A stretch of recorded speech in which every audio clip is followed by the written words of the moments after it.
¿Cómo están en casa? Muy buenos días, bienvenidos a una nueva semana saludable. Arranca la Junta Médica. Leslie, buenos días. ¿Cómo estás, Paula? Bien, hoy día empezamos con enfermedades poco frecuentes. Las conocidas como enfermedades raras o huérfanas. Así es, parte de ellas. Y básicamente vamos a ver ahora un par de ellas que vienen a ser enfermedades del sistema nervioso. Cómo se pierde pues la movilidad, cómo puede afectar diferentes partes del cuerpo. Y muchas de ellas tienen origen genético. ¿Cómo se llama? Son enfermedades neurodegenerativas. Me aprendí el nombrecito, si no te preocupes. Pero hablamos de la esclerosis múltiple y la esclerosis lateral amiotrófica. No se lo pierdan, por favor. Empezamos el programa.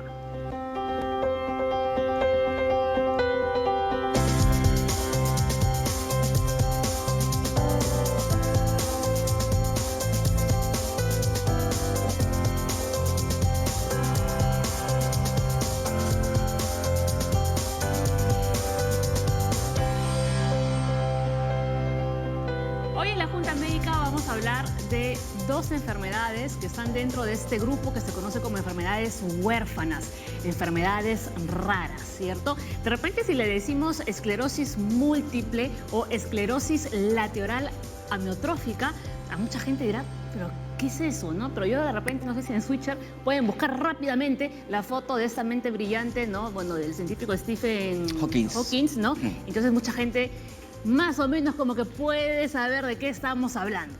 Así es. Vamos a ver enfermedades que tienen algún componente genético y básicamente, imagínate un edificio que tengamos pues un apagón en un piso en estos, entonces no va a haber luz, no va a funcionar algo ahí. Entonces es algo parecido. Tenemos por ejemplo la esclerosis lateral amiotrófica, que es parte esencial donde vamos a tener la parte del sistema nervioso conectado a los músculos. Entonces los músculos van a perder fuerza constantemente y van a perder pues la movilidad, no van a poder desplazarse poco a poco hasta llegar al compromiso respiratorio. Claro. Entonces esta persona que tenga esclerosis lateral amiotrófica va a tener que depender de muchas personas para que le den de comer, para que puedan vestirla. Incluso van a depender de un sistema respiratorio artificial para que lo ayuden, porque esos músculos respiratorios tampoco van a funcionar a la larga. Claro, yo estaba buscando ayer información, ¿no? sobre esta enfermedad y escuchaba diversos casos de varias personas. Una de ellas, por ejemplo, comentaba que de pronto un día se levantó, su cerebro le daba la orden a sus piernas para caminar, pero sus piernas no respondían directamente. Así es. Y esto va siendo progresivo. ¿Te acuerdas que vino acá una chica, una doctora, una neumóloga con los aparatos que mencionaban para que ya no tengamos pues un respirador grandote, sino un respirador chiquito? Esos respiradores, por ejemplo, ayudan mucho para que puedan respirar en la casa. Van a depender de un sistema respiratorio y lo malo pues es que tienen muchas infecciones que van a estar constantemente presentes, ya que depende de un sistema respiratorio externo, se pueden meter bacterias, puede haber infecciones y se van a complicar mucho más. Entonces, aquí lo que hay que ver es un diagnóstico temprano para poder comenzar a hacerle pues cierto tipo de rehabilitación y enseñar a afrontar todo este tipo de debilidades. Bueno, aquí hay que resaltar que no hay cura hasta el momento para estas enfermedades, ¿no? Es una investigación continua realmente. Sí, para esta enfermedad desafortunadamente no hay ningún tipo de cura y se tiene pues programas en los cuales se les va enseñando a los familiares y al paciente cómo va a ir progresando la enfermedad y cómo hay que ir manejándolos constantemente. Pero también vamos a hablar un poco de la telemedicina. ¿Qué es la telemedicina? Dirán en casa, ¿y por qué es tan importante y por qué es tan útil para nuestros médicos, sobre todo los que se encuentran, ¿no?, en provincia? Claro que sí, es una herramienta bastante útil porque evitamos varias cosas. Uno, evitamos desplazar al paciente hacia Lima o hacia otra zona y se conversa de colega a colega para ver qué enfermedad tiene el paciente y cómo se le puede apoyar. Por ejemplo, algún paciente que tenga una enfermedad dermatológica y no haya dermatólogo en esa zona, se contacta con un hospital, por ejemplo, de Lima, con el dermatólogo y le explica el caso clínico, le explica qué encontró, cómo se hizo, qué tiene, cuál ha sido el examen físico. Entonces, el colega dermatólogo le va a decir al colega de ella qué puede ser, cómo tratarlo, cómo manejarlo, para que podamos tener pues mayor contacto con los especialistas a nivel nacional. Claro, interesante. Qué interesante de verdad, y más adelante nos vamos a tener una entrevista con justamente una vocera que nos va a explicar todo lo que es o para qué sirve la telemedicina, que básicamente ya se lo acabamos de explicar ahora con Leslie. Pero vamos a presentar a nuestros invitados. Tenemos hoy día como invitados al doctor Máximo Eduardo, él es neurólogo del Hospital Rebagliati de Salud, y la doctora Yoconda Manacero, ella es genetista del Instituto Nacional de Salud del Niño de San Borja del Ministerio de Salud. Bienvenidos, doctores, y vamos a conversar con ellos bastante tendido, porque hay muchas enfermedades que son o tienen una base genética y que nos van a explicar pues ahora cómo son y cómo se presentan. Pero de repente, ¿quién nos puede explicar mejor esta enfermedad que un paciente, ¿no? Claro. Y Aura justamente ha conversado con una persona con esta enfermedad. Vamos a ver el siguiente nota.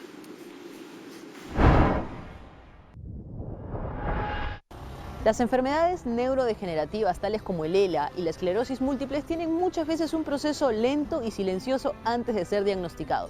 Sin embargo, algunas asociaciones sin fines de lucro han logrado juntar a especialistas en el tema y voluntarios para poder brindar información, charlas, talleres y muchas veces facilitar exámenes médicos para los familiares y posibles pacientes. Por eso, esta Ruta de la Salud buscará conocer a Hecho con Amor y ELA Perú, quienes nos contarán un poco su misión y objetivos para estas enfermedades denominadas raras. También conoceremos a algunos pacientes, algunos casos que se han visto beneficiados con estas asociaciones que muchas veces viven en lugares bastante alejados como lo es San Juan de Miraflores. Así que empecemos.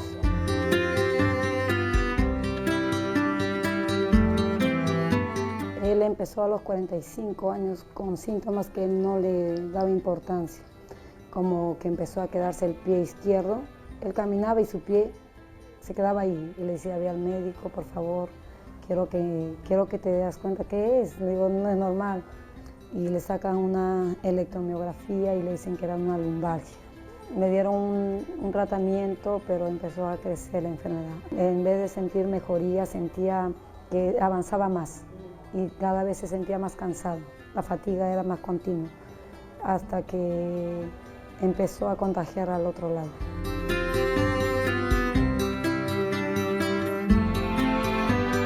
Bien, para empezar esta Ruta de la Salud estamos con Gabriela Zárate, que es presidenta de ELA Perú, que nos va a comentar un poco cómo es que se inicia. La asociación tiene trabajando ya 10 años. Se formó en el año 2007 con un pequeño grupo de pacientes y familiares, comandado por Edwin Alcázar, un paciente diagnosticado en el año 2000. Y es en el año 2009 que la asociación se formaliza. La misión de la asociación es realmente brindar orientación temprana y preventiva a los pacientes recién diagnosticados y sus familias. Lo que queremos es que ellos se sientan acompañados para que puedan tener calidad de vida con las terapias, el acompañamiento y saber realmente que esta, a pesar de ser una enfermedad que no tiene cura, puede ser una enfermedad que sí puede ser tratada adecuadamente. Tengo una hermana y ella me dice, Norca, aquí hay una asociación de ELA Perú y ayúdate a informarte más sobre esta enfermedad. Y mi esposo en ese tiempo todavía tenía la manipulación de las manos, al toque vio el Facebook y se contactó con la señorita Graviela y ella le respondió ahí a los instantes y ahí es donde que empezamos a tener más conocimiento sobre el tema de lo que es la esclerosis lateral amiotrófica. Nos dieron informaciones, nos apoyaron en lo que es la base de los alimentos, un afiche de donde qué es lo que él tenía que cortar y qué es lo que él tenía que llevar. Cual la asociación nos otorgó el BIPAP, nos ha dado en calidad de préstamo hasta cuando él lo requiera, y también con las terapias, y ahí él ha ido mejorando la calidad de vida. Trabajamos en conjunto con médicos neurólogos, que son los que nos derivan a los pacientes. Tenemos un médico intensivista muy bueno, que también nos ayuda mucho en el caso de pacientes que están con enfermedad un poco más avanzada. Tenemos un maravilloso equipo que trabaja a la par con nosotros, que es el equipo de neumología en el área de ventilación no invasiva del Hospital Loaiza. Y después tenemos a los fisioterapeutas de diferentes campos, que son los que conviven un poco más en el día a día con el paciente, los van, los visitan, y esto es, digamos, vital para que el paciente pueda estar mejor por más tiempo. ¿Cómo las personas que nos están observando pueden acceder a ustedes? Normalmente las personas se comunican con nosotros porque o han sido referenciadas por algún médico que los ha diagnosticado, un médico neurólogo en algún hospital o en alguna clínica, y si ellos saben de la existencia de la asociación, nos los derivan, o en todo caso, después de que son diagnosticados, buscan información en las redes y nos encuentran ahí. Y lo que hacemos es, les enviamos una ficha de registro, que es como una pequeña historia clínica, donde ellos nos dan todos sus datos para que, de acuerdo al estado del paciente, nosotros los podamos orientar de la mejor manera. Es totalmente gratuito, el apoyo que hacemos es siempre gratuito. Nosotros nunca le pedimos dinero o nada a cambio de los pacientes, porque entendemos y porque hemos vivido también lo mismo anteriormente con nuestros familiares. Él ya tiene diagnosticado así avanzado 3 años, pero con los síntomas. Ya en abril cumpliría 4 años en abril. Ya él poco a poco empezó a ya no poder caminar, solo empezó a ayudarse con un bastón. Se ayudaba con el bastón hasta que después ya el bastón no era suficiente. Se empezó a ayudar con una muleta hasta que ya fue perdiendo más fuerza. Ustedes en la página web cuentan con unos manuales y algunas instrucciones. Cuéntame un poco qué temas abarcan estos manuales y de pronto por qué es importante tenerlos en la web. A ver, lo que nosotros tratamos es de darles justamente esta orientación sin salir de casa en algunos casos, porque lo que es importante es la prevención. Siempre tratamos de enfocar que el cuidado es preventivo en este caso. Una vez que el paciente es diagnosticado, es importantísimo que tenga orientación en temas de nutrición, alimentación, en todo lo que son los temas de respiración, terapias, apoyo psicológico, adicionalmente todas las implementaciones que necesitan hacerse en la casa para que puedan estar mejor, movilizarse, para que la persona no esté aislada en algún ambiente de su casa, sino que pueda seguir teniendo una vida social activa dentro de su casa, compartir con la familia. ¿Qué alianzas tienen ustedes? Nosotros formamos parte de la Alianza Mundial de Asociaciones de ELA desde el año 2010 y en el 2017 se creó la Unión Latinoamericana de Asociaciones de ELA, que es UNELA. Entonces trabajamos en conjunto tanto en América Latina, compartimos mucho de nuestras experiencias, nos reunimos una vez al año. El próximo año tenemos una reunión acá en Lima y aparte, digamos, compartimos también la experiencia internacional.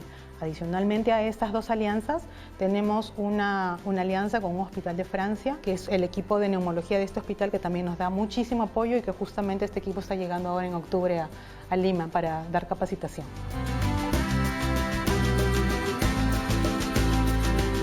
Gracias a Dios tengo una familia maravillosa, que amamos mucho a mi esposo y ellos aman a su padre. Lo que queremos a él es que él se sienta muy bien, porque él para nosotros hace mucho, con su enseñanza, con su valentía de salir adelante, que día a día, como le digo, día a día estás vivo, día a día, gracias a Dios que estás acá con nosotros.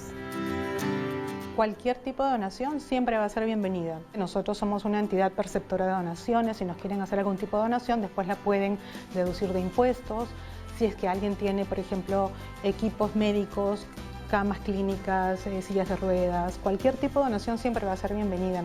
3 recomendaciones, 3 puntos importantes que consideres tú y que se las quieras comunicar a las personas que nos están observando directamente a esa cámara. Nuestras recomendaciones siempre van a ser la prevención, de que nunca dejen de asistir a las charlas. Nuestras charlas son gratuitas. Cualquier tipo de información siempre estamos dispuestos a colaborar con ustedes, asistir a los controles con los médicos y sobre todo una muy buena nutrición, y el tema respiratorio también es vital, asistir a los controles de neumología.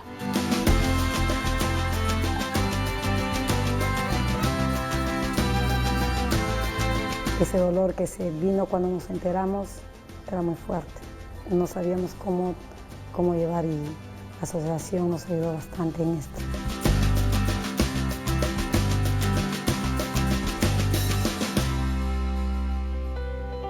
Realmente no, hay que resaltar que a pesar de todo comentado con los doctores, el paciente no ha perdido la sonrisa. ¿No? Importante. Sí, es importante eso. Al inicio del programa decíamos, ¿no?, que Stephen Hawking, físico teórico, fue justamente una persona que padeció ELA. Y creo que es uno de los ejemplos, uno de los referentes, ¿no?, que nos viene muy bien para que la gente que está en casa más o menos sepa de qué estamos hablando. No es una enfermedad, ¿no?, progresiva, ¿no?, que va afectando nuestros músculos. O sea, van dejando de responder poco a poco. Sí. Y básicamente la pérdida de fuerza no tiene nada que ver con la parte intelectual. Exacto. La vida intelectual es así. Nosotros cuando comienzan los ELAs, ¿cómo debutan? No, normalmente, bueno, antes haciendo un paréntesis de los personajes famosos que a veces hacen que enfermedades no muy frecuentes logren notoriedad, ¿no? Uno es Stephen Hawking, pero en Estados Unidos, por ejemplo, un beisbolista famosísimo, Lou Gehrig, también le dio ELA, y incluso en Estados Unidos la enfermedad lleva su nombre, ¿no? En Francia, por ejemplo, Charcot, que fue el que definió esta enfermedad, a nivel anatomopatológico, con el microscopio, lleva el nombre de Charcot también en Francia, ¿no? Entonces, hay personajes que van dando a veces relevancia a las enfermedades y van haciendo que las personas las conozcan más, digamos, ¿no? Ahora, esta enfermedad es una enfermedad debilitante. Entonces, como una enfermedad debilitante crónica, el paciente en un inicio va notando ciertas incoordinaciones, ciertas torpezas, algunos problemas para caminar, o en algunos casos algunos problemas para deglutir, ¿no? Y comienza a avanzar, o sea, es una enfermedad que progresa, que nunca se detiene en realidad, ¿no? Entonces, también presentan calambres, algunos movimientos en los músculos que les parecen raros, que se llaman fasciculaciones, pero esa enfermedad no da ningún síntoma sensorial, ¿no?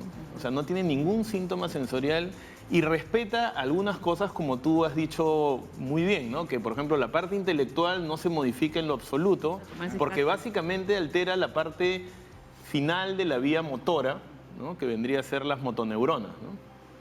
Sin embargo, digamos, lo que lleva al médico al paciente es que empieza a notar de que los músculos también empiezan a disminuir su volumen, se empiezan a atrofiar, y eso es lo que da nombre a la enfermedad, ¿no? O sea, Charcot, que fue el que la describió por primera vez, con el microscopio notó la atrofia en los músculos y la esclerosis lateral en la médula, ¿no? O sea, en la médula, si uno hace un corte anatómico en la médula espinal, en el fascículo lateral se ve que hay una atrofia. Entonces eso se llama esclerosis lateral y amiotrofia en relación al músculo, ¿no? Entonces esta enfermedad compromete tanto la vía superior, digamos, la primera neurona, como la segunda, que es la que da el movimiento final al músculo, ¿no? Y cuando hablamos de esclerosis múltiple... Claro. Ahora, ese término anatomopatológico nos confunde un poco, ¿no? Porque esclerosis es cualquier estructura en anatomía patológica, digamos, que se atrofia o que pierde, digamos, función, ¿no? Pero esclerosis múltiple es una enfermedad completamente diferente a la esclerosis lateral amiotrófica en el sentido de que, digamos, sí ataca mucho el sistema nervioso en otras zonas, o sea, no solamente es una sola vía, y ataca básicamente lo que se llama la mielina, ¿no? La mielina es el recubrimiento que tienen los axones en las neuronas. Ahí tenemos una imagen, mira. Claro, y eso va, digamos, es como un blanco en que se va atacando. Entonces, esta enfermedad puede empezar. La esclerosis múltiple se refiere a que si uno hace cortes del cerebro o hace cortes en la médula, uno nota esas zonas, digamos, de pérdida de función y de esclerosis, como dice el término, en muchas partes, incluso médula, tronco, cerebro, ¿no? Ahora, se le considera también una enfermedad neurodegenerativa como la esclerosis lateral amiotrófica, pero en la esclerosis múltiple hay mucha investigación en la parte autoinmunológica, ¿no? Ahora, para nosotros en Latinoamérica es una enfermedad poco frecuente, pero para los países nórdicos, por ejemplo, Inglaterra o Suecia o todos estos países, es 200 personas por 100.000, o sea, no es poco frecuente. También en Latinoamérica, digamos en Argentina, también es muy frecuente, ¿no? Entonces, en el caso nuestro, no lo vemos, o sea, nuestro caso tiene una prevalencia que no es muy alta, que es 1 o 2 por 100.000, pero sin embargo está viendo con las técnicas de resonancia magnética y con las técnicas en que las personas también van enterándose cada vez más, se va haciendo mucho más frecuente verlo en los hospitales o en los consultorios, ¿no? Muy bien. Vamos a continuar con las explicaciones de los médicos, pero antes tenemos la música, por si acaso, todo el rato, hay que quitarla. Vamos a poner el dato 3. A ver, ¿qué dice? La mayoría de los casos de ELA se presenta de manera aleatoria, sin antecedentes familiares o factores de riesgo. Exacto. O sea, el ELA, o sea, sí hay unos ELAs que son familiares, por si acaso, ¿no? Sí hay ELAs que son...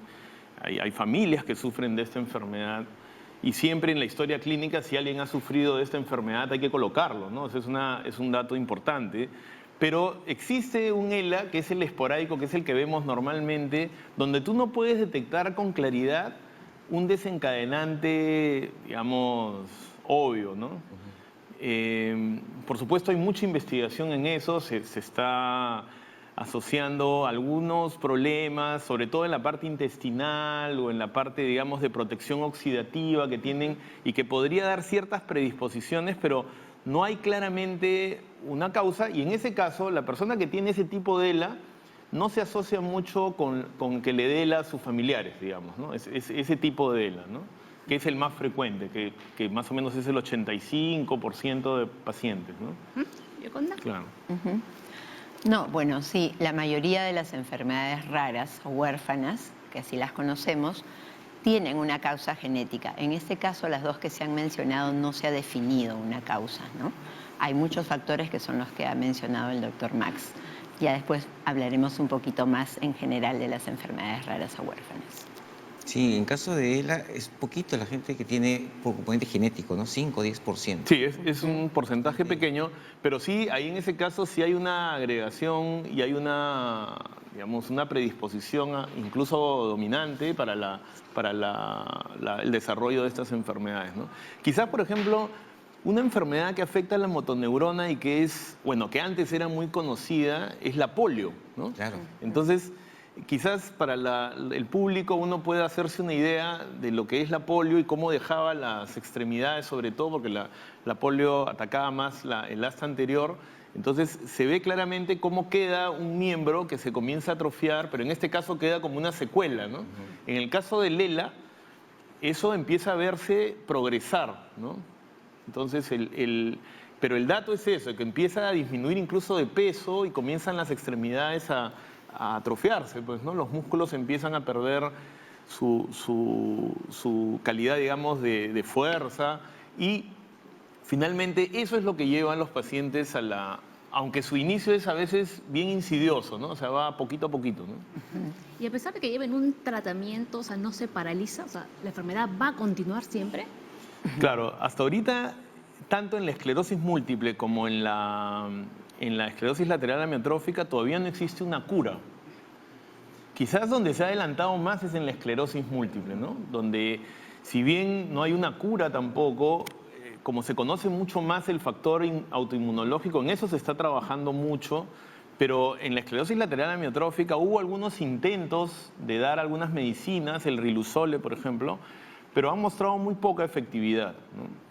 En general, en la actualidad podríamos decir que no existe un tratamiento que detenga la enfermedad, pero no quiere decir que la enfermedad no tenga tratamiento en el sentido de que lo podemos apoyar con rehabilitación, con las técnicas, pues, de respiración que nos han mostrado. Además tiene que ser muy personalizado. Claro, y también, por ejemplo, técnicas para poder deglutir adecuadamente. Exacto. O se les coloca finalmente una gastrostomía. O sea, hay muchas formas en las que tú vas cuidando al paciente y vas haciendo que esta enfermedad, que de por sí es muy penosa, tanto para los pacientes como para la familia, logren mitigar un montón de la sintomatología y de los problemas que van surgiendo en el día a día de estos pacientes. Claro. ¿no? Claro. Y realmente ahí es cuando empiezas a valorar cosas que de repente para nosotros ir a ver un atardecer, pues es como, ¿no? Claro. Cualquier cosa, pero ellos realmente cómo lo valoran, ¿no? Sí. O sea, cuando estamos en esas situaciones, ¿no? Leslie. Así es. Doctora, ¿qué enfermedades de este tipo ve usted más frecuentemente? Bueno, yo trabajo en un instituto donde atendemos niños, ¿no? Entonces, en el contexto de las enfermedades raras y huérfanas, el instituto trabaja con diferentes tipos de patologías, pero no estas dos que hemos mencionado, ¿no? Esto va más de 20 a 40, más en adultos. Sí, es un poco más en adultos. Exacto, se ve en adultos. Entonces, en el instituto donde yo trabajo se atiende una población pediátrica, donde sí es cierto que las enfermedades raras y huérfanas ahora están siendo alcanzadas por un diagnóstico que antes no era posible, ¿no? Se ha establecido unos paneles de diagnóstico genético a nivel molecular por secuenciamiento genético, pero de ciertas patologías. Por ejemplo, tenemos un panel de diagnóstico de cardiopatías congénitas. Y cosas que antes no se podían diagnosticar ni hacer un diagnóstico de precisión, ahora sí están al alcance, pues, de la población que atendemos, ¿no? Igual tenemos otro panel de más de 70, casi 80 genes para diferentes tipos de enfermedades raras y huérfanas que están dentro de las anemias aplásicas o parecidas, como por ejemplo anemia Fanconi, Black-Van-Diamond, Wiskott-Aldrich, una serie de patologías que se investigan y que es necesario definir un diagnóstico de precisión, porque de ello va a depender el tratamiento. Generalmente van a trasplante de médula, ¿no? Entonces habíamos mencionado que las enfermedades raras y huérfanas se llaman así por eso, porque son raras, porque su número en términos numéricos, pues no hay muchos casos, pero sí es importante hacer el diagnóstico, porque en la medida que los diagnostiquemos y definamos un diagnóstico preciso, pues vamos a darle un tratamiento. Si bien solo un pequeño porcentaje tiene tratamiento medicamentoso, existen otros tratamientos, por ejemplo, quirúrgicos o, por ejemplo, pues tratamientos donde se le va a hacer todo un seguimiento o cuidados, terapias, incluso la medicina paliativa, ¿no? Entonces, dependiendo del diagnóstico de precisión que hagamos, pues vamos a tener cuál va a ser el seguimiento y cómo se va a hacer el enfoque del caso, ¿no? Doctora, cuando uno habla de una enfermedad genética, usualmente piensa que uno tiene que tener malformaciones visibles, pero no necesariamente es así. No necesariamente es así. Una cosa es la definición de malformaciones congénitas, que significa presentar algo que puede ser diagnosticado al nacimiento y que se trae, ¿no? desde la etapa prenatal, pero no necesariamente eso es genético, no es sinónimo de genético. Es más, una persona puede tener una patología genética y llevar una vida normal muchos años de la vida y de repente, pues después de los 30 años, comenzar una patología, ¿no? Por ejemplo, pues ese es el caso de Huntington, ¿no? Claro. O la diabetes, ¿no? Claro, o la diabetes. Claro. O también de repente pues puede tener unos años de normalidad, ser un niño normal y de repente alrededor de los 4 o 5 años tener dificultades para caminar, que también es algo neurológico, y ser una distrofia muscular de Duchenne. Claro. Eso también, el hacer un diagnóstico lo más pronto posible va a permitir poder enfocar mejor el caso y brindarle un mejor tratamiento, ¿no? En el caso de Lela y la esclerosis múltiple, ¿hay algún gen, algo que se pueda predecir o...? Bueno, en realidad todo eso está en investigación, porque hasta hace poco pues se decía que no hay una causa, pero comentábamos hace un momento que siempre hay un trasfondo genético, ¿no?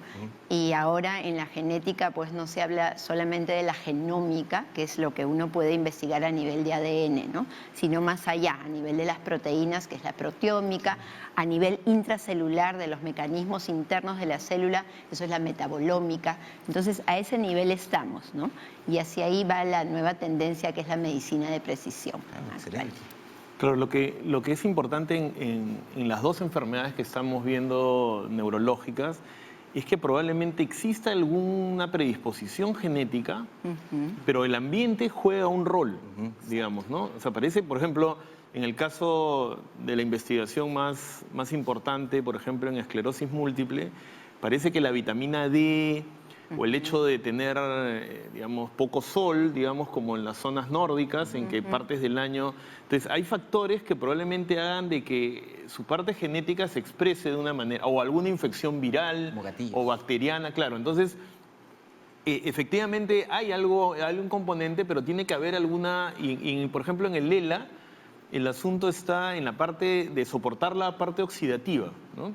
Entonces, podría ser que ante determinados tipos de estrés o agresión celular termina desarrollando la enfermedad, ¿no? Ahora, en ambas, como una predisposición importante es las enfermedades del gluten, ¿no? O sea, esto que es la enfermedad celíaca, y en algunos casos incluso de ELA y de esclerosis múltiple se les ha retirado el gluten y han mejorado, ¿no? E incluso se han curado. Entonces, siempre hay esa, y que se sabe pues que también esto del gluten tiene algo genético, ¿no? Y como ves, por ejemplo, la parte intestinal a veces uno piensa de que no tiene mucha relevancia en las enfermedades neurológicas, pero se está investigando cada vez más que tiene una asociación bien grande, ¿no? Segundo cerebro, ¿no dicen? Claro, el segundo cerebro, y además estas enfermedades lo que ocasionan es como una pérdida de la barrera digestiva que hace ingresar muchas toxinas, bacterias, virus, y eso es lo que genera finalmente muchas de nuestras enfermedades neurológicas y que están en mucha investigación en la actualidad, ¿no?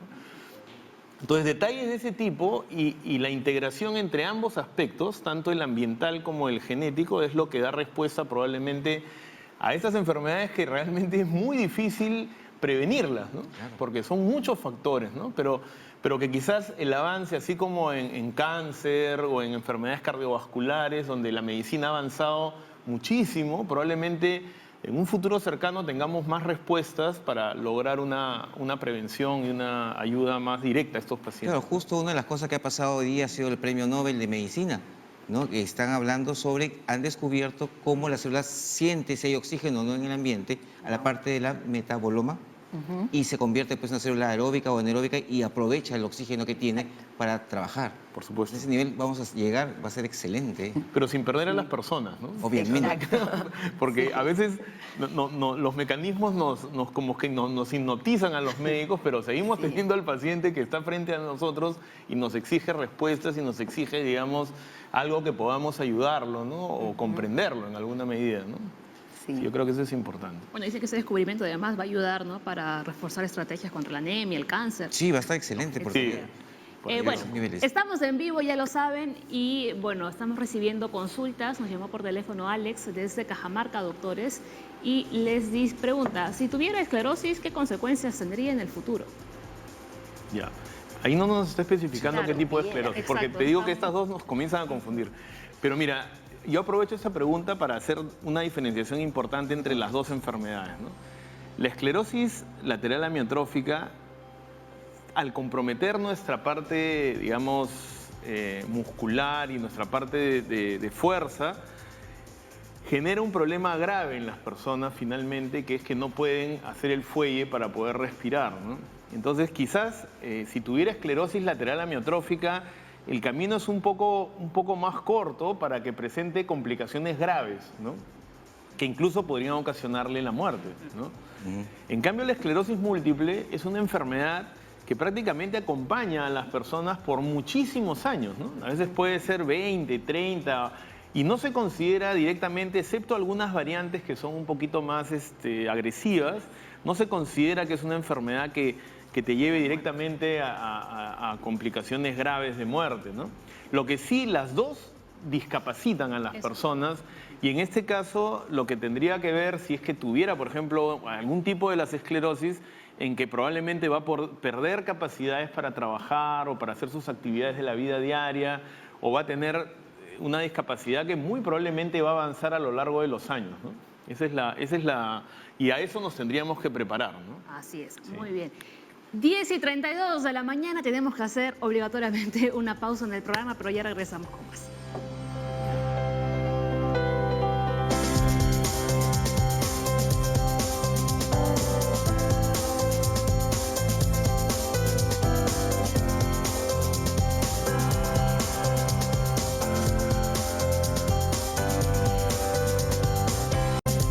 Continuamos en la Junta Médica. Vamos a centrarnos un poquito en este bloque en la esclerosis múltiple.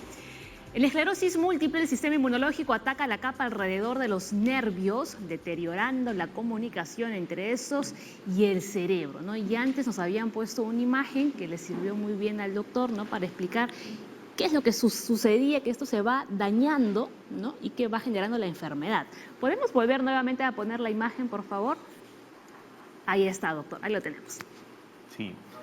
Algo acá que es muy importante y que marca, digamos, una diferencia entre cómo se aprecia en la actualidad el paciente con esclerosis múltiple, es que siempre se pensó que la esclerosis múltiple solamente era de la sustancia blanca, digamos, la que lleva las vías largas y la médula, pero en la actualidad se ha investigado mucho de la mielina que está en la corteza, digamos, ¿no?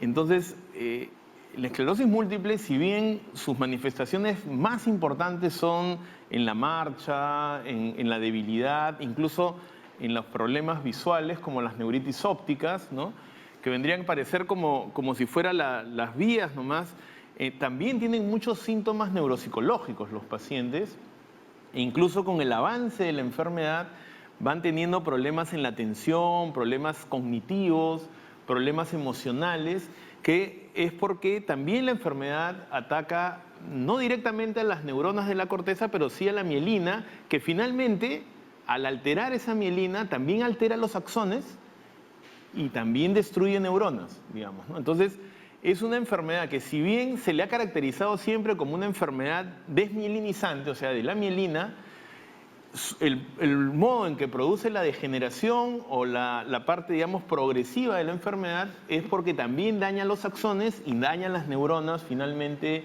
produciendo un problema muy serio en el funcionamiento final del cerebro de las personas o de las vías largas, ¿no? ¿Cómo llegan ustedes a este diagnóstico?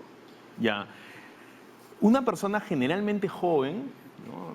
La edad de inicio está entre los 20 y los 40 años, generalmente mujer, ¿no? Porque es mucho más frecuente en las mujeres que en los hombres, comienza a manifestar un primer síntoma que podría ser una debilidad de una pierna o de un brazo, o que no puede ver bien por un ojo y comienza a tener dificultades visuales. Es una debilidad perenne, ¿no? No. O va o sea, y viene. generalmente cuando empieza la enfermedad, se presenta con esa debilidad y a veces en el transcurso de unas semanas, esa debilidad debe durar más de 24 horas, ¿no? Pero en el transcurso de unas semanas o unos pocos meses el paciente se recupera y a veces incluso ni va al neurólogo en esos primeros episodios, o son episodios sensoriales también, porque que manifiestan que se están produciendo esas plaquitas que te digo que comienzan a dañar y que son como ataques, digamos, de la enfermedad. Porque esta enfermedad se presenta en lo más frecuente como ataques, ¿no?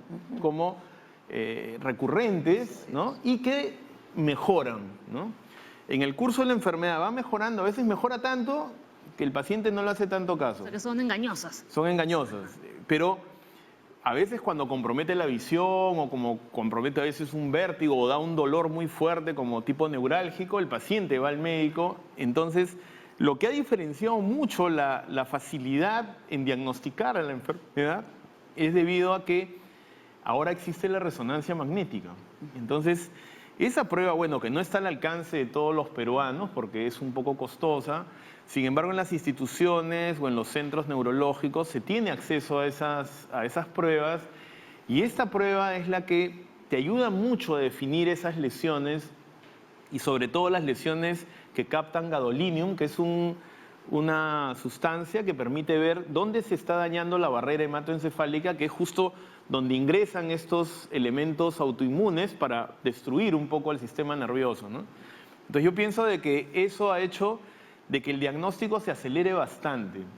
Pero tú tienes que, para diagnosticar esclerosis múltiple, para responder tu pregunta, tienes que tener algunos episodios en el tiempo y esas imágenes que te ayuden a definir que esto está avanzando también en el espacio, digamos, ¿no?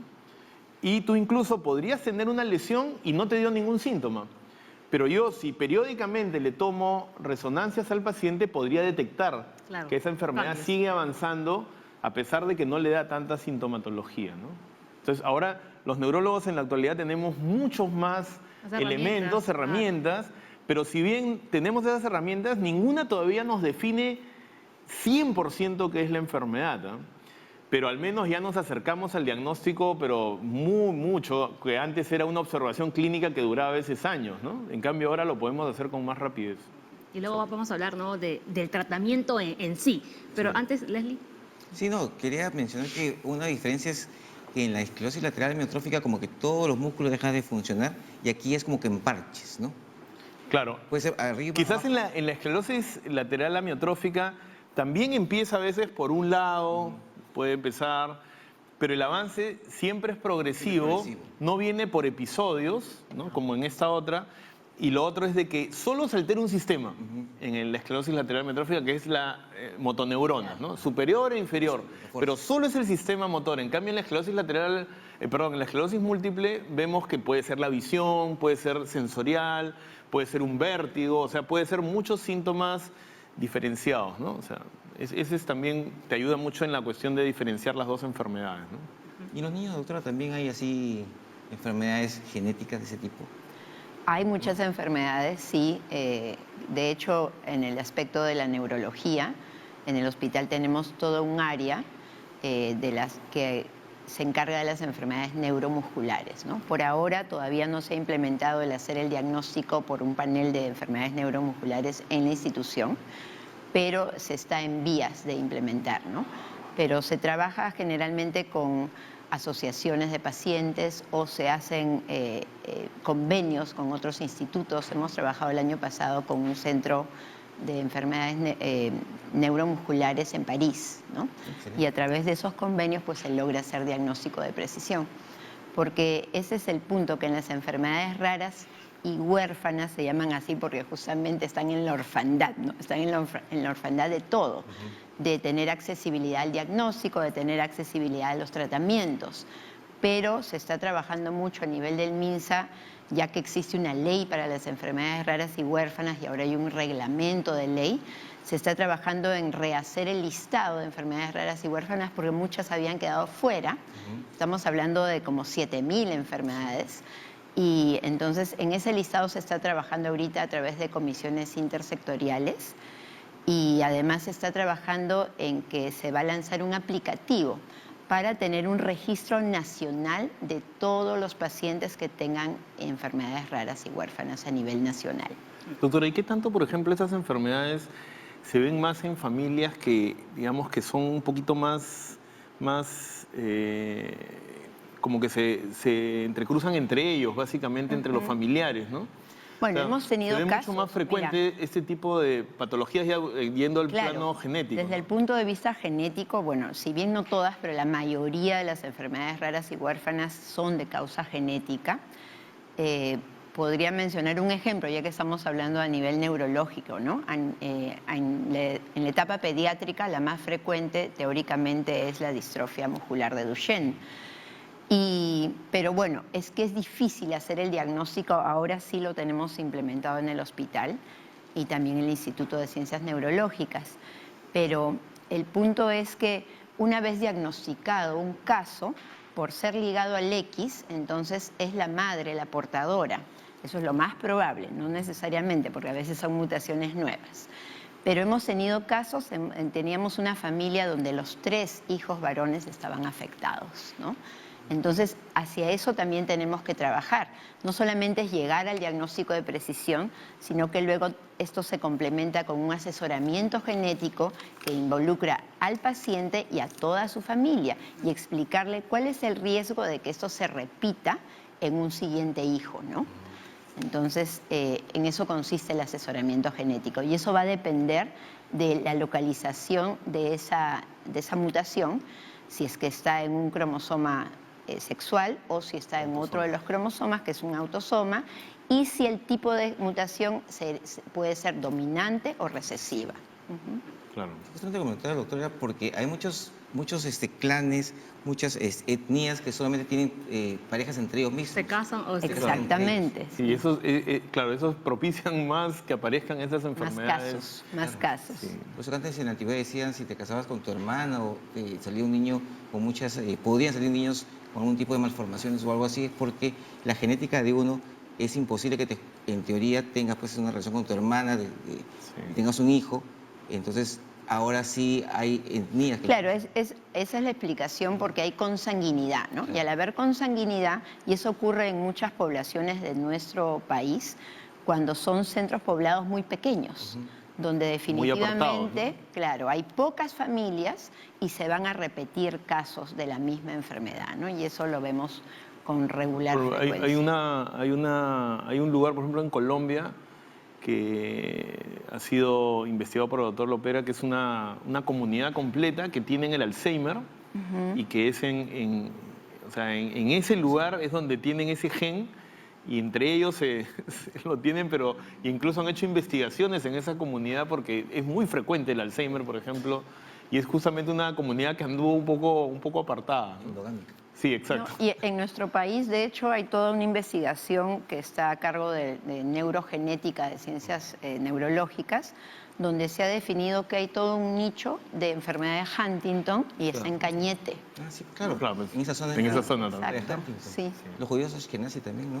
Claro, que tienen y que también se mezclan un poco entre las familias, ¿no? Sí. A ver, doctores, hemos recibido otra consulta. Erika ha escrito al Facebook de la Junta Médica, dice, mi hermano tuvo la enfermedad de esclerosis múltiple. ¿Podré tener la misma enfermedad? A veces tengo debilidad muscular y adormecimiento en la cara. Claro. Cuando un hermano o hermana ha tenido la enfermedad de esclerosis múltiple, sí existe un mayor porcentaje, digamos, de probabilidades de que un hermano tenga la enfermedad. Eso sí es cierto, ¿no? No es tan alto en relación a la población general, pero si fuera gemelo, por ejemplo, si fuera un gemelo, claro, digamos, ahí el riesgo es de 30 a 40% de tener la enfermedad, entonces ahí sí es bien alto, ¿no? Pero, de hecho, que si tu padre o tu madre tuvo la enfermedad o alguno de tus hermanos, y son estas enfermedades, como hemos hablado hace un rato, que la genética es bien compleja, podría ser que si la familia estuvo expuesta a agresores similares, digamos, podría ser que alguno de la familia lo desarrolle, ¿no? Sí es cierto de que existe esa predisposición, pero no es tan alta, por si acaso, solo cuando son gemelos, ¿no? Muy bien. Otra consulta, Caro, tengo ELA. ¿Qué probabilidad hay que mi hijo también la tenga? No tengo antecedentes familiares. Claro, entonces esto debe ser una de esas esporádicas, ¿no? Exacto. Sí, entonces no hay tanta posibilidad que su hijo. Ahora, algo importante es que en el ELA no modifica para nada la actividad sexual de un paciente. Al igual que no modifica para nada el control de la orina, ni el control de la defecación, y tampoco el movimiento de los ojos, ¿no? Esas son cosas bien interesantes que se dan en esta enfermedad. Entonces, una persona con ELA puede tener hijos y no necesariamente esos hijos van a tener la enfermedad. Y lo otro es que ninguna de estas dos enfermedades es contagiosa tampoco, ¿no? O sea, no es contagiosa, y lo otro es que tampoco hay una alteración genética, así como en la hemofilia o como en esas enfermedades que la persona casi con cierta seguridad va a tener una predisposición a que su hijo tenga la enfermedad, ¿no? Sí. ¿Se podría hacer algún tipo de descarte, doctora? Por el momento todavía no hay definido un diagnóstico genético de precisión para estas dos patologías que hemos dicho, ¿no? Sí para muchas otras, claro, pero en este caso específico no. Muy bien. Claro. ¿Has visto, Máximo, alguna vez un paciente adulto mayor con ese tipo de cosas? Claro, por supuesto, también puede empezar. Ahora, mira, yo te voy a hacer una advertencia con respecto a las dos enfermedades que han escogido hoy día, ¿no? Han escogido la esclerosis múltiple y la esclerosis lateral amiotrófica, ¿no? Pero en el Perú, en realidad, hay otra enfermedad desmielinizante que tiene una frecuencia bien grande, que es la enfermedad de Vick, ¿no? Que es la neuromielitis óptica. Entonces, esa enfermedad sí yo la he visto en personas incluso mayores, ¿no? Y es una enfermedad que se parece un poco, incluso fue clasificada en un inicio efectivamente como si fuera una esclerosis múltiple, pero ya se sabe de que tiene marcadores y una forma de, digamos, de presentación y todo, que caracteriza básicamente porque pierden la visión, o sea, tienen neuritis óptica y tienen lesiones en la médula, ¿no? O sea, también son desmielinizantes las lesiones, pero el ataque es diferente, digamos, al sistema nervioso, ¿no? Pero en esa enfermedad sí yo he visto en pacientes incluso mayores producirse, ¿no? Pero la esclerosis múltiple, cuando ocurre en una persona más joven, la progresión es mucho más lenta y la recuperación del paciente es mejor porque como es joven todavía tiene mucha más vitalidad para recuperar, como se puede remielinizar, ¿no? En cambio, cuando le da a un paciente ya un poco mayor, es un poquito más agresiva porque esa capacidad de recuperarse no es tan, o sea, no se puede hacer con tanta facilidad, ¿no? Sí, ese es lo que ocurre, ¿no? Bueno, Leslie, la nota. Sí, creo que sí. Yo creo que vamos a ver una nota de Aura. Vamos a ver ahora otra enfermedad neurodegenerativa. Adelante, por favor.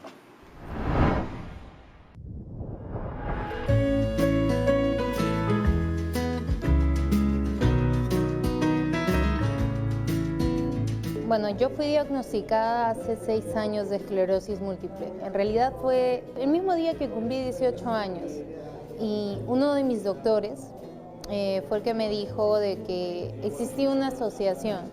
Yo tenía un poco de temor, la verdad es que tenía muchísimo miedo de llegar a un lugar donde no sabía cómo iba a encontrar a las personas.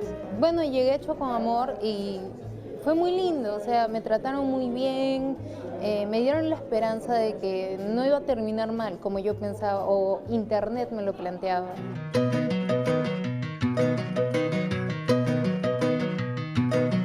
Bien, para continuar con esta ruta de la salud, ahora estamos con María Lourdes Rodríguez, que es presidenta de Hecho con Amor, que es una asociación que se enfoca básicamente en la esclerosis múltiple. En mayo cumplimos 12 años y se creó porque me dio esclerosis múltiple a mí. Creí que era el momento, o sea que para algo me había tocado a mí y pensé de qué manera poder ayudar a personas que como yo tuviéramos esta enfermedad y que no tuvieran las posibilidades, digamos, que yo podía tener, ¿no? Y poderlas complementar de la manera en que nosotros lo hacemos, ¿no? Damos charlas mensuales para ayudar a los pacientes a estar bien informados, porque es su derecho. Damos aparatos ortopédicos a lo largo de su vida, todo lo que son exámenes médicos para el diagnóstico o el control médico, atención también de médicos especializados en esclerosis múltiple, sean neurólogos, oftalmólogos, que son neurooftalmólogos, neuropsicólogos, trabajamos a nivel nacional, ¿no?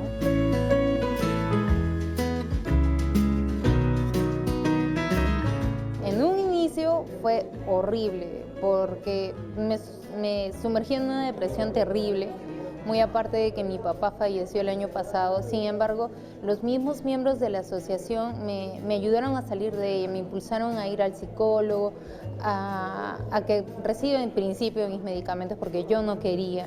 Y creo que eso es parte de la rebeldía de una joven, pero la asociación estuvo allí. Me estuvieron ayudando, insistiéndome que pudiera asistir a mis terapias y todo ello. Y bueno, sigo viva. ¿Cómo las personas pueden acceder a ustedes? También sé, como mencionó, que se enfocan mucho en las personas que vienen de provincia. Nosotros trabajamos sí, a nivel nacional, hacemos descartes. A nivel nacional viajamos con nuestros doctores que son especialistas, viajamos a provincia para dos cosas. Aparte de hacer el descarte médico, es donde se consigue todas estas personas y tener una realidad sobre el verdadero colchón de esclerosis múltiple, que no solamente es Lima, sino especialmente está en provincias, sino que los médicos que viajan con nosotros dictan charlas a los médicos que están de la zona para abrirle los ojos sobre cómo es esta enfermedad.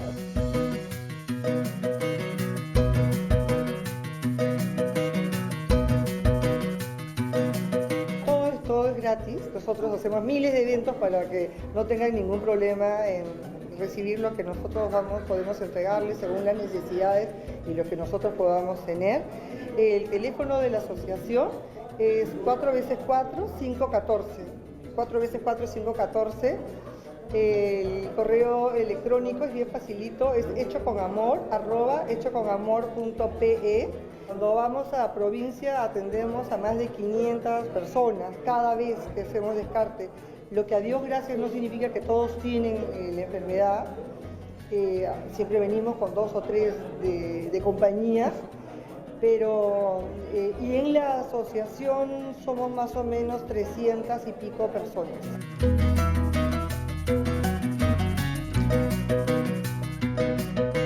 Nos permite conocernos entre nosotros mismos.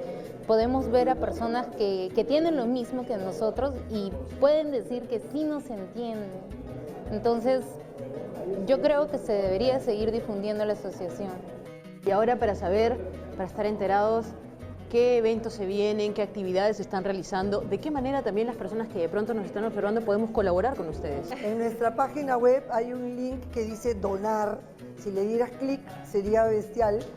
Recibimos desde 10 soles o lo que pueda. Sería para nosotros genial que nos llames por teléfono y nos digas a lo mejor tengo una silla de ruedas, una cama clínica, nosotros la arreglamos, la ponemos bonita y la entregamos. Eso para nosotros sería genial.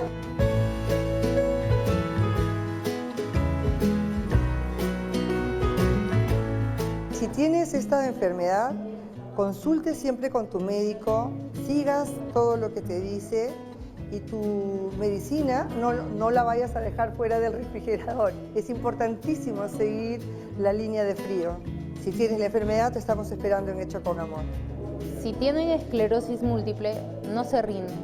Y las personas que no la tienen, por favor, procuren entendernos, porque realmente es una enfermedad bastante complicada de entender.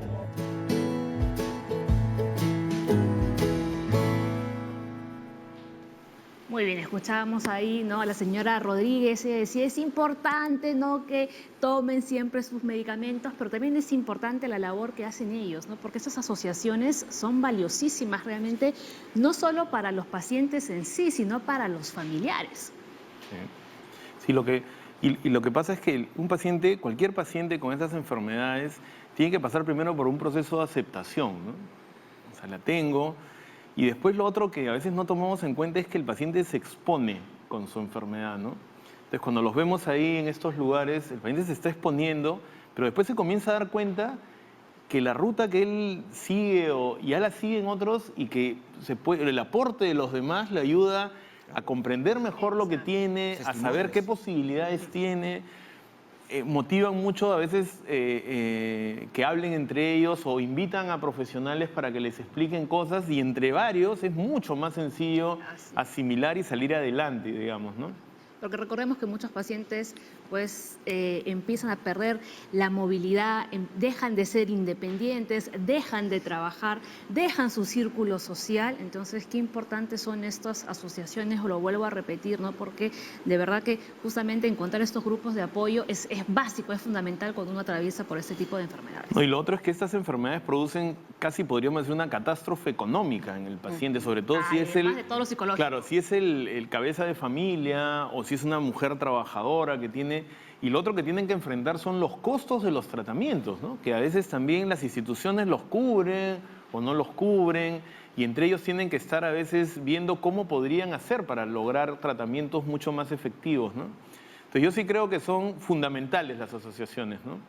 El asunto es quién las lidera, quién les da una buena, digamos, perspectiva. Eso es a veces iniciativas de personas que o han tenido un familiar o ellas mismas lo han padecido, ¿no? Y lo hacen de forma gratuita, que no cobran por brindar la información. Eso es interesante, ¿no? Muy bien. ¿Nos vamos a la pausa? Nos vamos a la pausa y ya regresamos con más aquí en la Junta Médica. Les vamos a contar en qué consiste la telemedicina.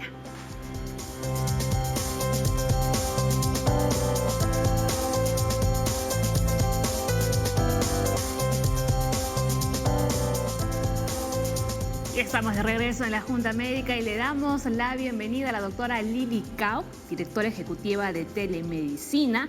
¿Cómo está, doctora? Bienvenida. Buenos días.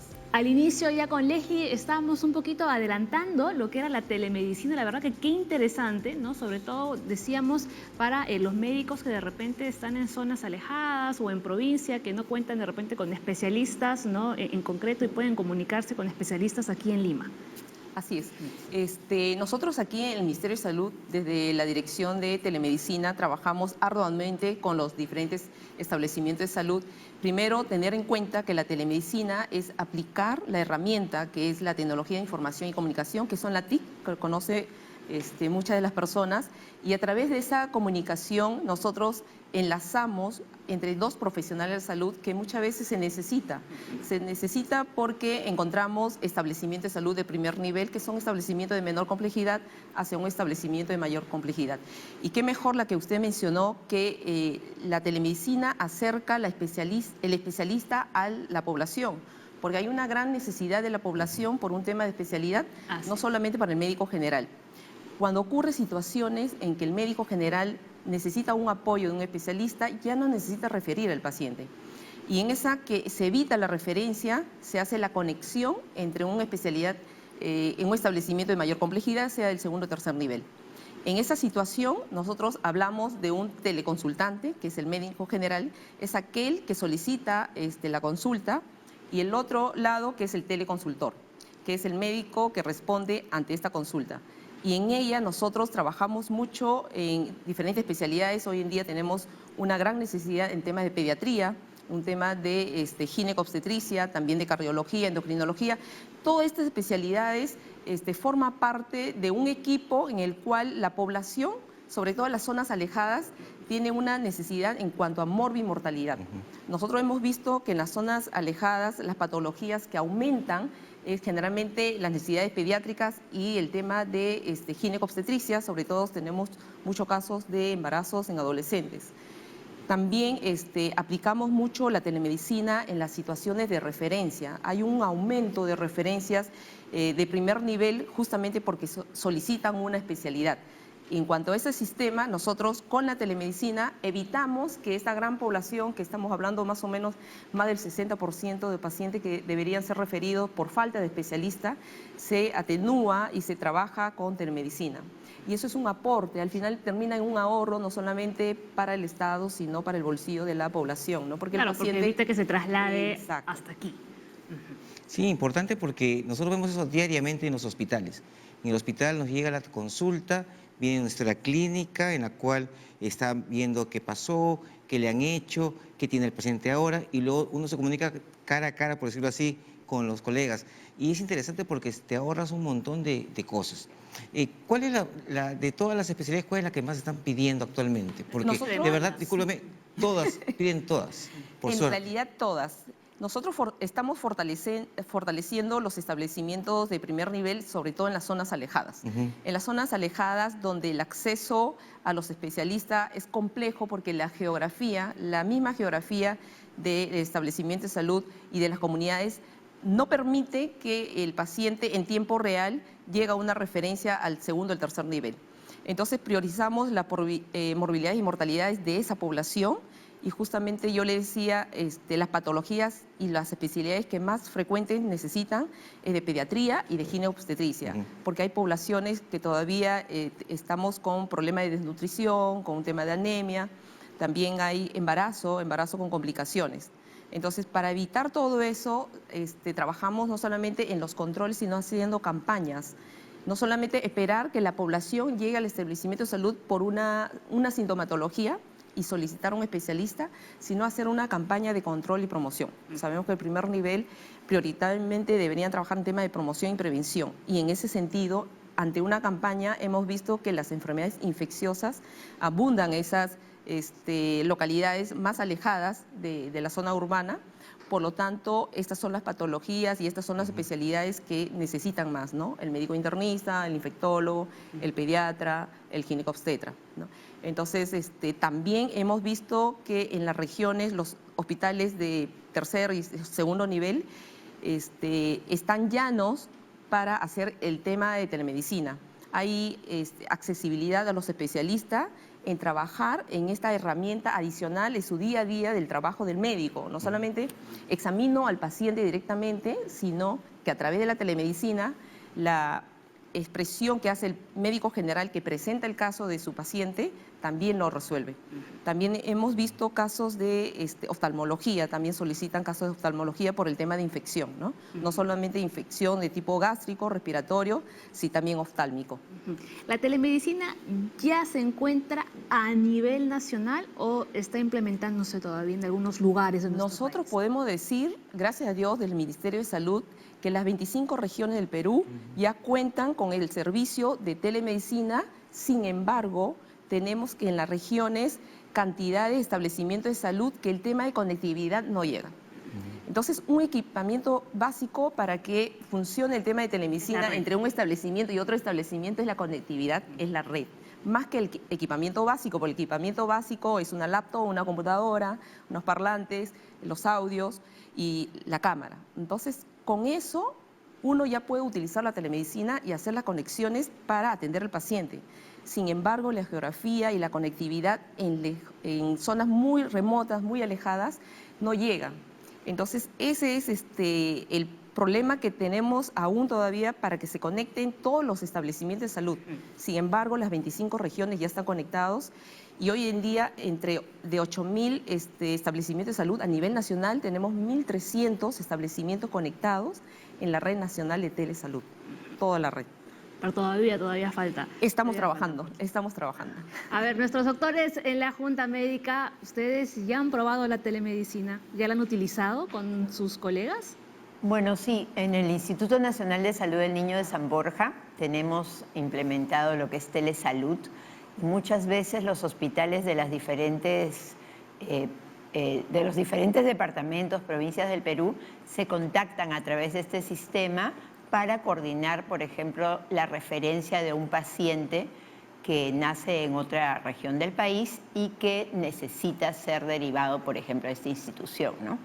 Y enlazando el tema con las enfermedades raras y huérfanas, por ejemplo, si fuese un niño que tiene una cardiopatía congénita que entra dentro de lo raro, como una tetralogía de Fallot, por ejemplo, presentan el caso y para coordinar esta referencia y que sea operado en el instituto, ¿no? Bien, doctor Eduardo. Sí, yo pienso de que efectivamente hay cosas que tanto los pacientes siempre quieren consultar, digamos, ¿no? Y yo creo de que estos sistemas que son del siglo XXI nos facilitan eso, ¿no? Y en la parte médica hay cosas que puede hacer un médico en una posta, que es hacer una buena historia clínica, preguntar bien al paciente, examinarlo y dar esos datos al especialista es de una utilidad increíble para poder hacer las derivaciones, sobre todo, ¿no?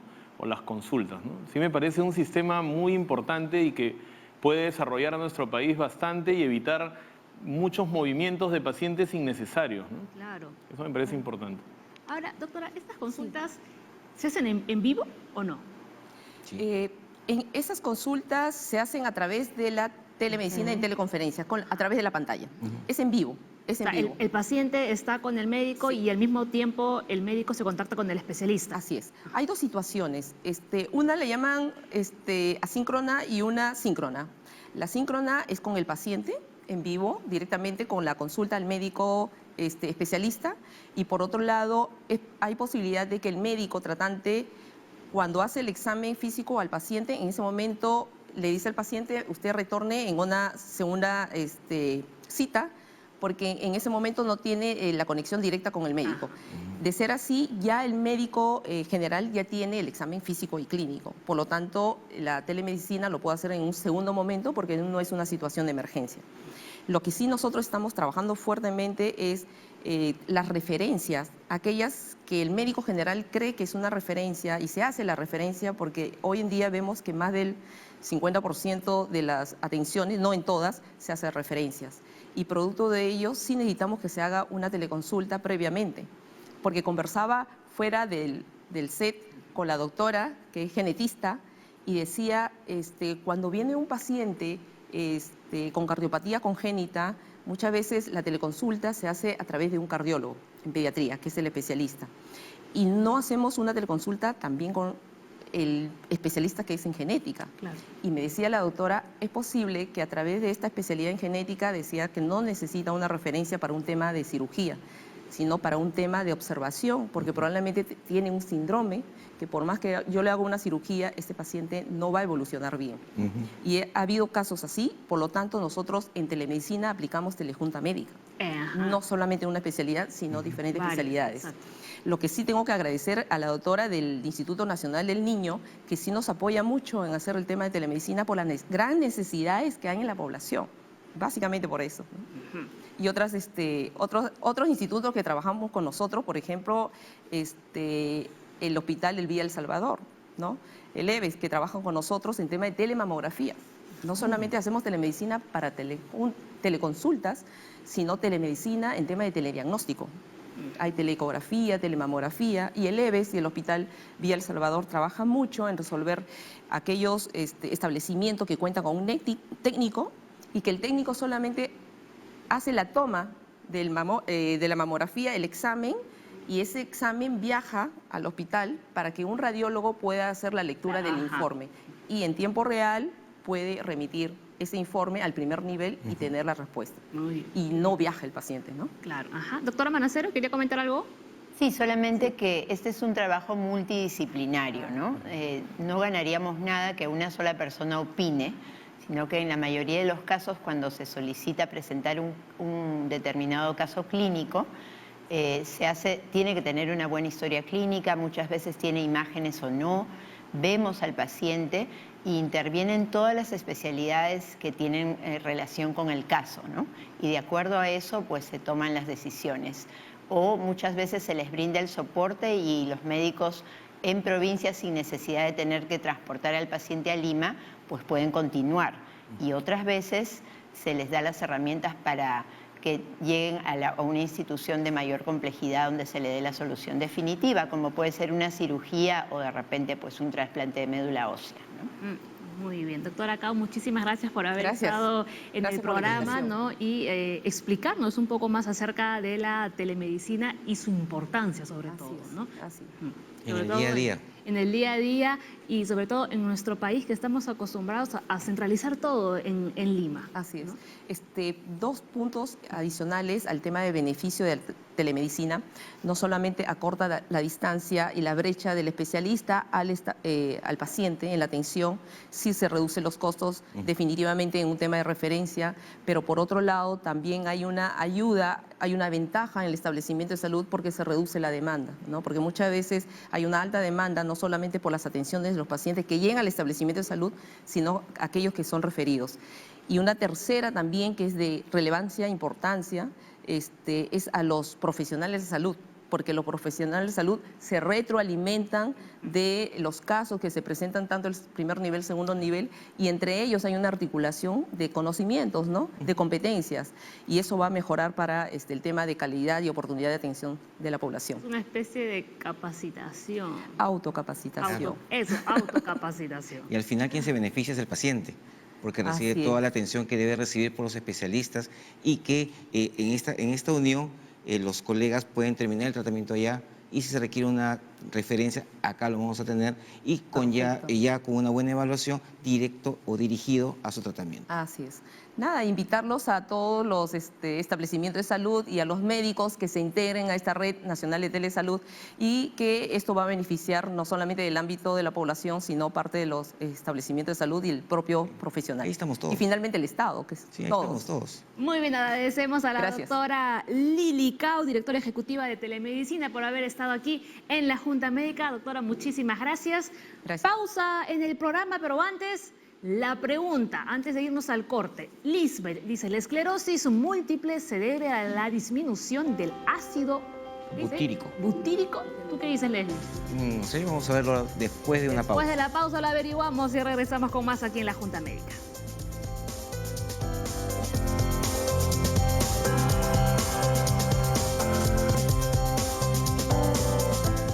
Muy bien, vamos a responder la consulta que nos hizo la televidente, ¿no? Que casi obligado a los doctores a sacar sus libros de bioquímica. Sí. La esclerosis múltiple se debe a la disminución del ácido butírico. A ver, explíquenos eso. Butírico. A la disminución. En realidad, el ácido butírico, como revisábamos, es un componente que se tiene de la mantequilla, es una grasa, y que entra en algunos ciclos metabólicos, ¿no? Pero no hay nada demostrado en realidad con respecto a este componente de la nutrición. Sin embargo, sí existe, y esto aprovecho esta pregunta sí existe mucho material, digamos, de investigación con respecto a las dietas, con respecto al uso de vitaminas, vitamina C, vitamina E como antioxidantes.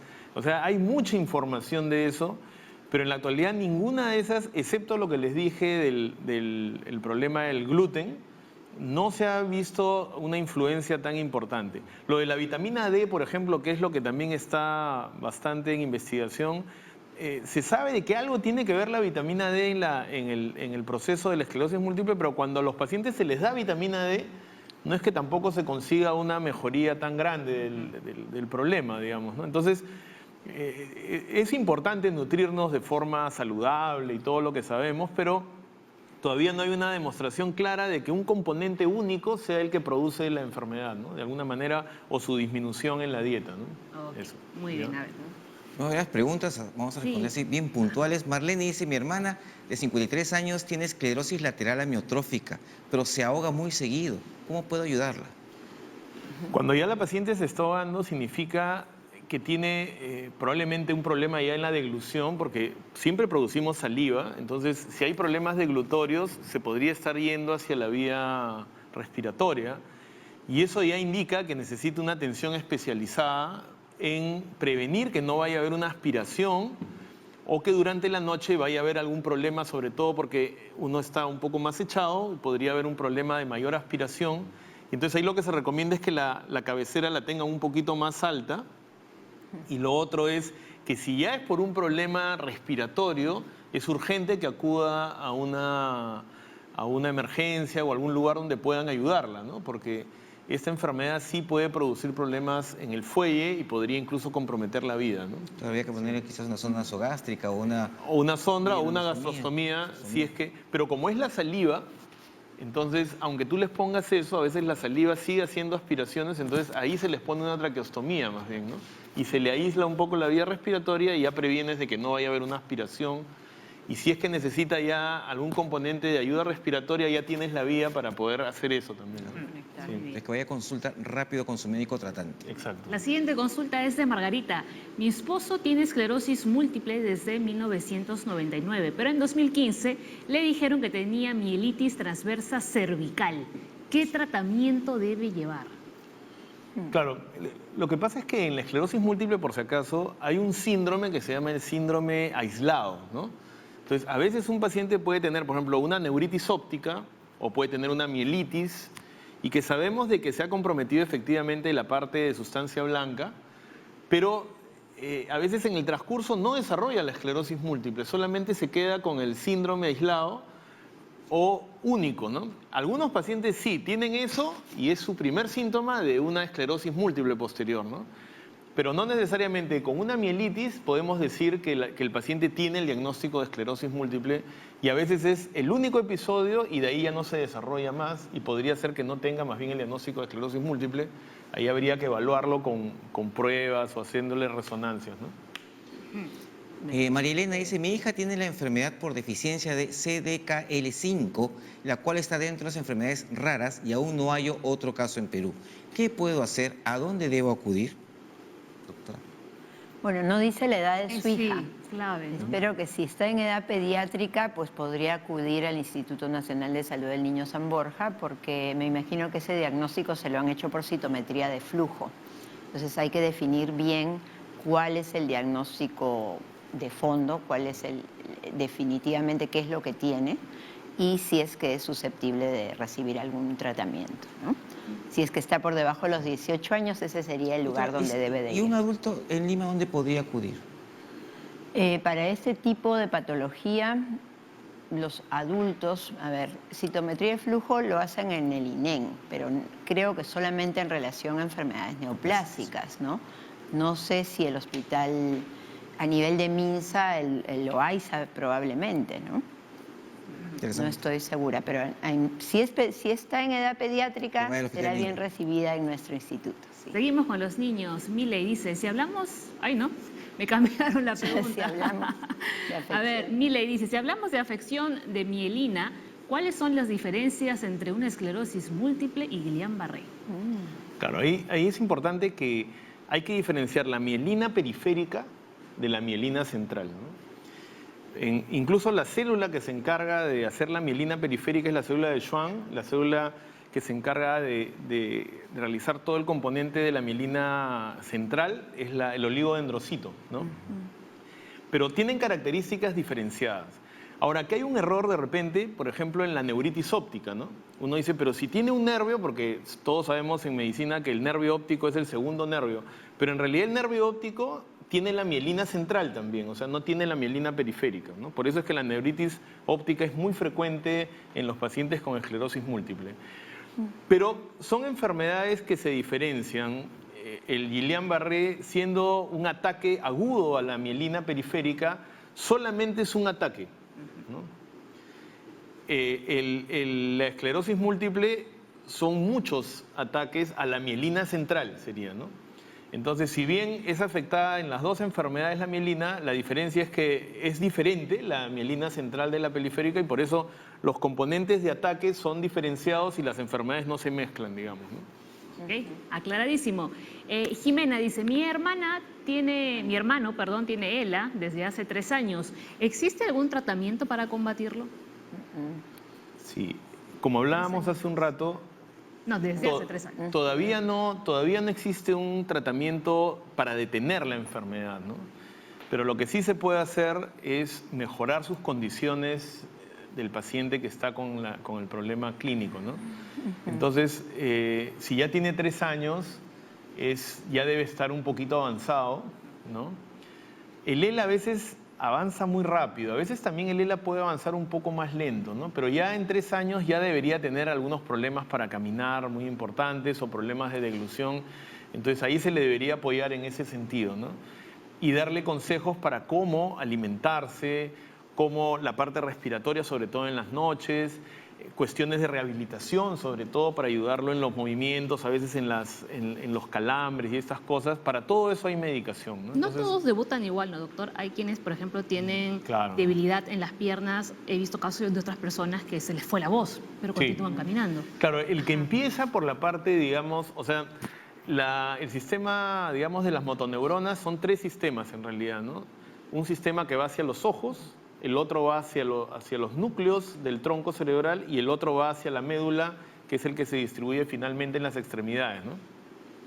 La que va un poquito más complicada es la que va a los núcleos del tronco. Esa es la que rápidamente compromete la parte deglutoria, respiratoria, ¿no? En cambio, la que va por las extremidades a veces va un poquito más lenta, ¿no? Ahora, es un poco impredecible también decir eso, pero hay algunos pacientes que van avanzando, se detienen un poquito y ¡brum!, después comienzan a avanzar más, ¿no? Y la rehabilitación es lo que los ayuda a mantenerse físicamente también un poquito mejor, ¿no? Pero sí es un poco diferente por dónde inicia y las complicaciones que podrían tener, ¿no? Claro. Sí. ¿Leslie? Sí, Avi dice, el diagnóstico de esclerosis múltiple puede ser determinada solo con resonancia. Las bandas oligoclonales me salió negativo. Claro, en este caso, por ejemplo, si las bandas oligoclonales salen positivas, refuerza el diagnóstico, ¿no? Porque significa que se están produciendo el fenómeno inmunológico ahí adentro del sistema nervioso, pero siempre esas bandas oligoclonales tienen que hacerse bien, o sea, a veces no se realizan, tiene que ser en un centro que lo hagan con determinados tipos de métodos, ¿no? Entonces, y tiene que hacer una comparación con la sangre también, ¿no? Entonces, eso es lo que te hace unas bandas oligoclonales bien hechas, ¿no? Y bueno, hay que hacer una punción lumbar y hay que extraer el líquido, que también es un poquito, no estamos haciendo esa prueba, por ejemplo, con tanta facilidad, ¿no? Sí. Pero la pregunta es que la resonancia magnética tampoco como único es lo que te da el diagnóstico. En realidad el diagnóstico de esclerosis múltiple lo da el aspecto temporal y lo da el aspecto espacial, donde la resonancia magnética nos ayuda, digamos, ¿no? Pero no es solo con resonancia, siempre tiene que haber, y también para clasificar qué tipo de esclerosis múltiple es, hay que hacer una buena historia y ver cómo va el curso y ver cuántas crisis. Pueden haber crisis que no se manifiestan también, digamos, tan claramente, ¿no? Y siempre es bueno, cuando ya se diagnosticó, seguir realizando resonancias magnéticas para ver cómo va el avance real de la enfermedad también, ¿no? Eso también es importante. Muy bien, vamos ya con la última consulta antes de que nos gane el tiempo. Rocío, se dice que la miopatía distal de Welander es primo de la esclerosis lateral amiotrófica. ¿Esta enfermedad tiene tratamiento? Claro, cuando tú tienes, por ejemplo, si es una miopatía, en realidad no es igual que la esclerosis lateral amiotrófica. La esclerosis lateral amiotrófica es una enfermedad que afecta a los nervios, ¿no? Pero sí algunas miopatías, no solamente esta, pueden aparentar ser esclerosis lateral amiotrófica. El diagnóstico diferencial es fundamental porque en esclerosis lateral amiotrófica estamos hablando de una enfermedad bastante grave, digamos, ¿no? En cambio, las otras podrían tener algún tipo de manejo o no ser tan graves también, ¿no? Esa diferenciación sí es importante. Perfecto, muy bien. 11:30 de la mañana, estamos con el tiempo al límite, Leslie. Ha sido un programa bastante productivo, así que si hay algún tipo de debilidad muscular, se requiere que vaya al neurólogo para que puedan determinar qué tiene y el mejor tratamiento que puede seguir. Agradecemos a nuestros invitados, doctora, doctor, muchísimas gracias por haber estado en el programa. Arrancamos la semana y eso nos fue el lunes, qué rápido. Sí. Muy bien, mañana más junta médica para todos. Es feriado mañana, es verdad, es verdad. Que tengan un buen inicio de semana. Chao, chao.